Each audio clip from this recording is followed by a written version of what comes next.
Hello, everybody, and welcome to the Bright Founders Talk at Temi. Temi is an international software development company that designs, builds, and delivers software for sustainable businesses and promising startups.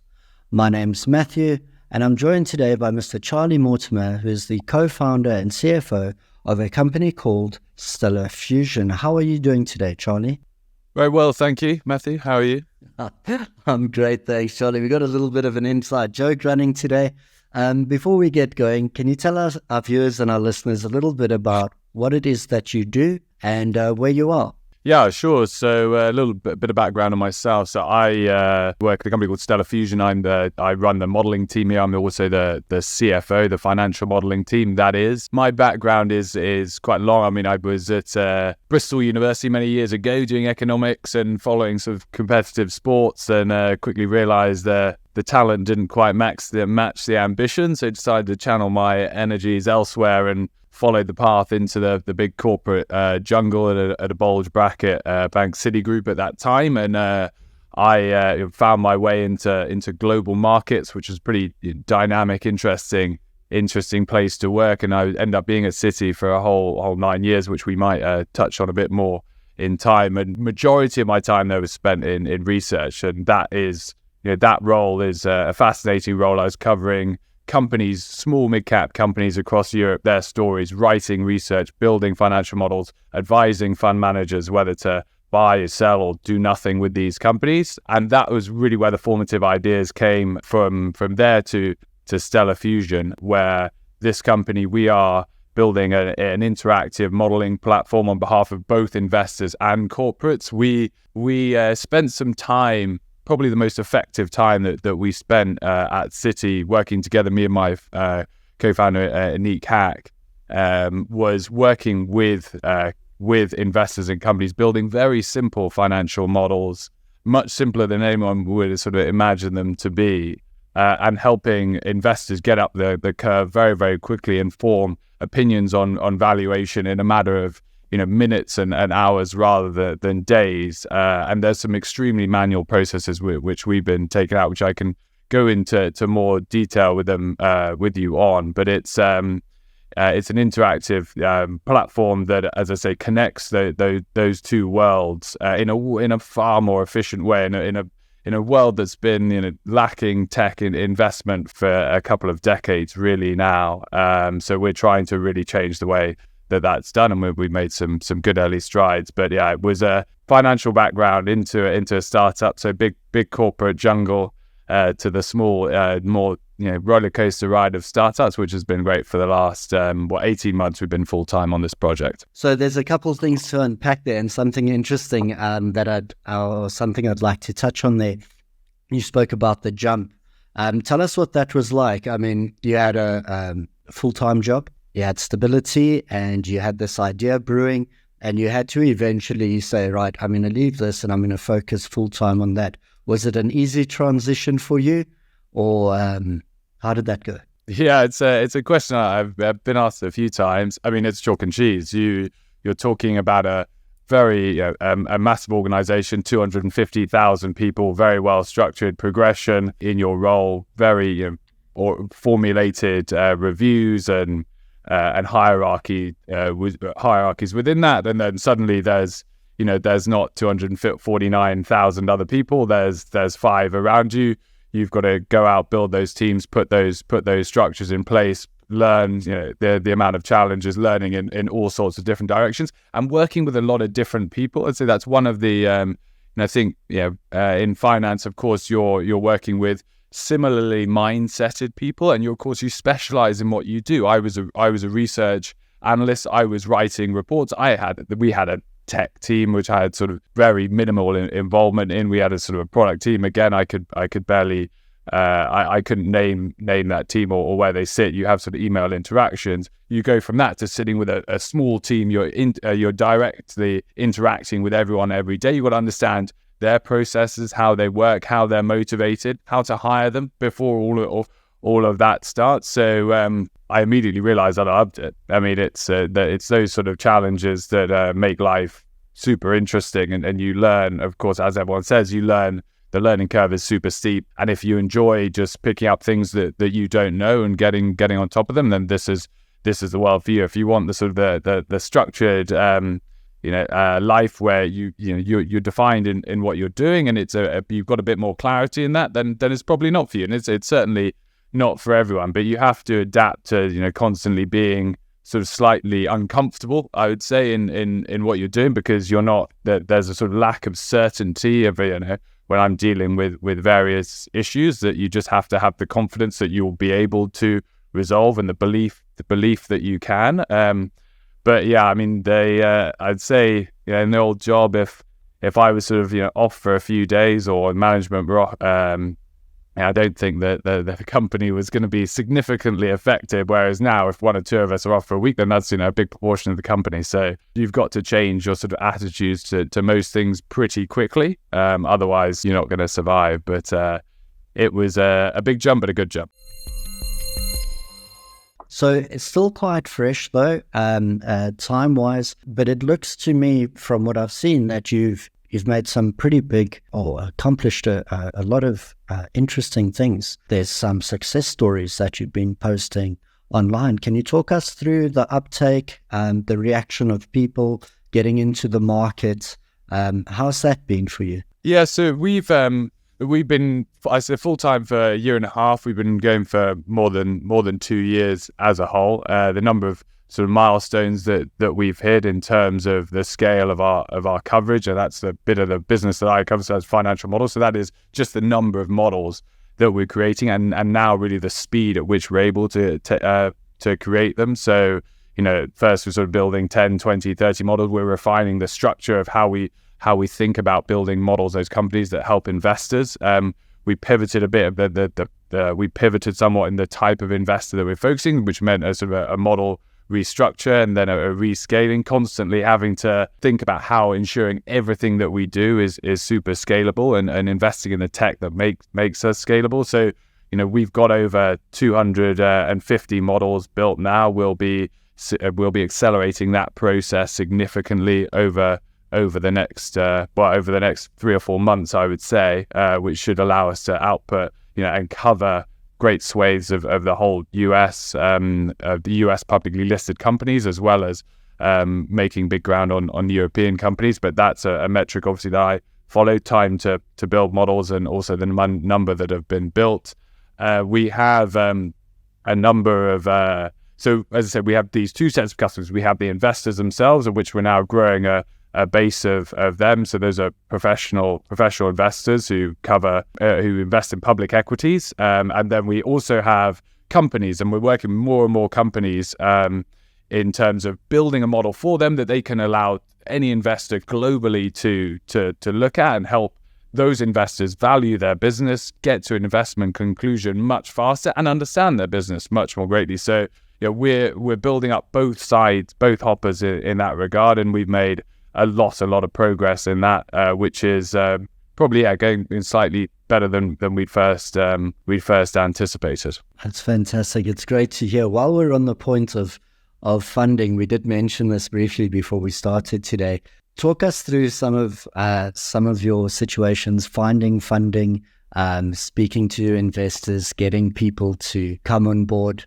Is there anything you can share with us that you think might be useful? Yeah, sure. Everyone's funding journey is different. I came from, of course, a background where I was working on IPOs and all sorts of these things, where you spend a lot of time pitching. I was pitching to investors, public investors, but of course, transferring that skill to be able to pitch to VC investors or angel investors is very different. I can sort of speak to our experience. Has been about I'd say the lessons we've learned is really finding the right investors. Of course, as everyone says, about networking your way to them potentially. I mean, angel investors are all over the world, and they all have different skill sets. We've been quite targeted in who we wanted to have, because of course you find the angel investor that's in your space. They don't just bring capital, they bring knowledge, and they bring a network, and they're much more likely to invest if they know your space well.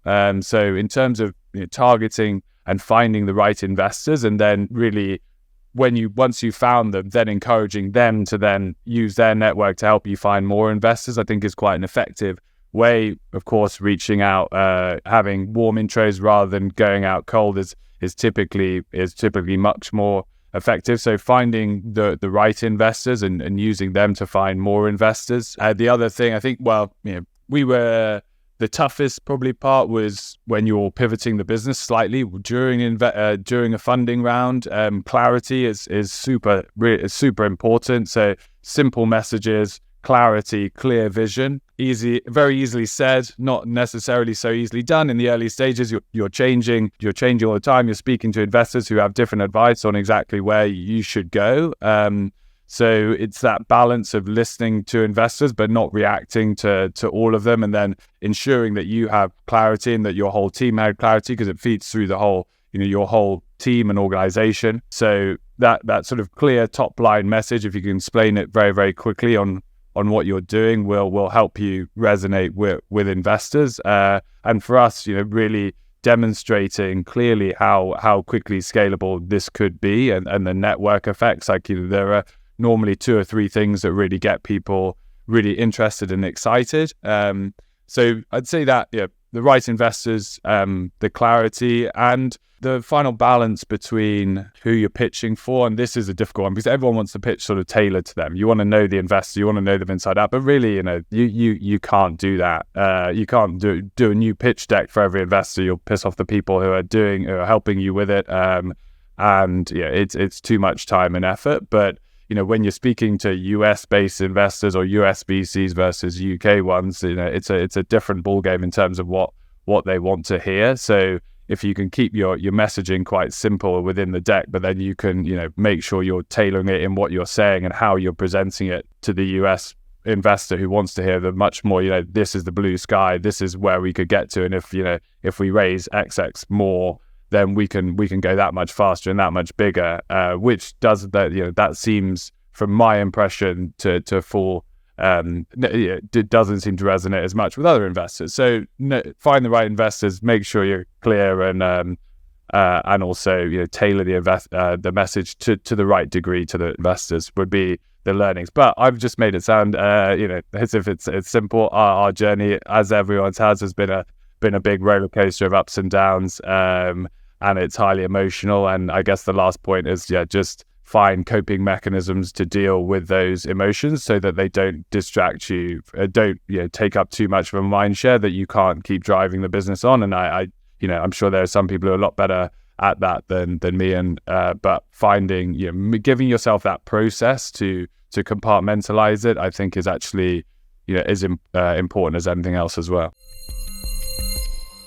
Tell me a little bit, while we're talking about growing and building things, surrounding yourself with the right people is obviously invaluable. Can you tell us a bit about your process? How do you, once you've vetted somebody, how do you know, okay, this is somebody I want to trust, this is somebody I want on my team, I think this person.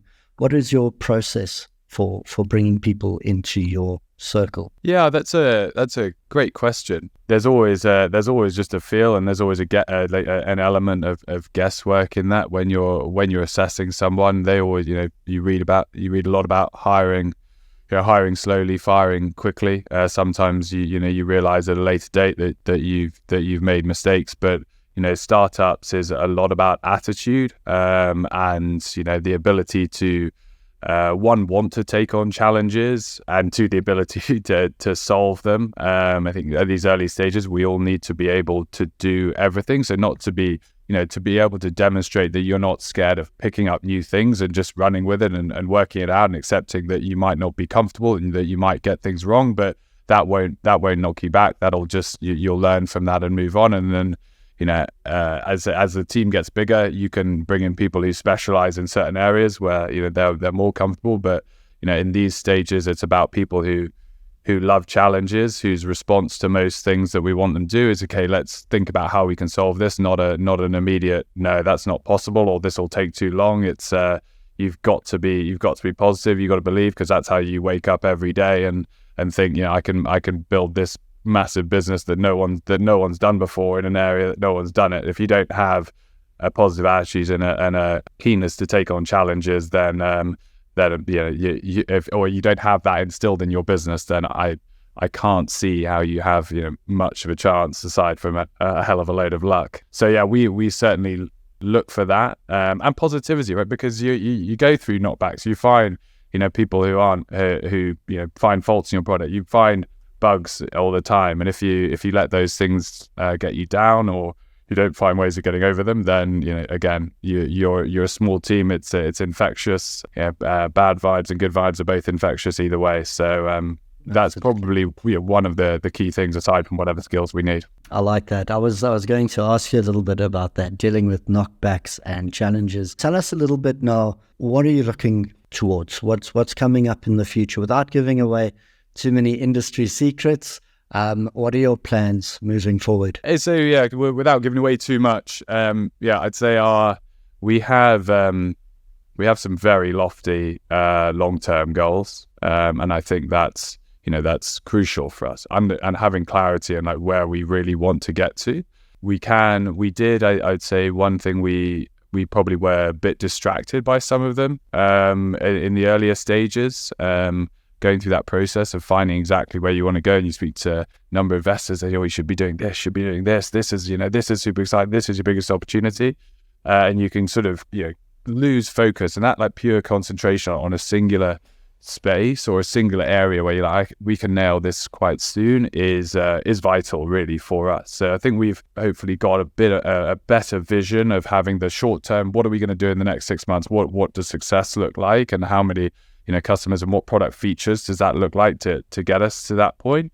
But also at the same time having a reasonably simple, like, this is where we want to be in 5 years time, and how do we sort of marry those two things together? So yeah, we want to be the investment interactive. We want to be the investment research platform. We want to be a network between that allows corporates to communicate with investors on a really sort of rich basis. This is talking about valuing their company, investing in their company, which should shortcut a lot of what goes on at the moment, and also shortcut a lot of the manual research which is still done. So we want to make this process a lot more efficient, and we want to make a network. And that's probably that's sort of it's a bit of a blurry answer for you, but without giving away too many of our.